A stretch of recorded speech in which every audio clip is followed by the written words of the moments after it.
I went to Salvation Army and got this table. It's a slate table. It's welded, it's pretty sturdy, so puppies can hide under, so it's extra shade. And I can put stuff for here, like sometimes I bring dishes for the puppies and there is no place for me to place it.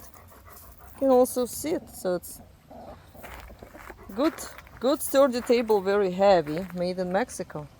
And it was in Salvation Army, very cheap, like $14.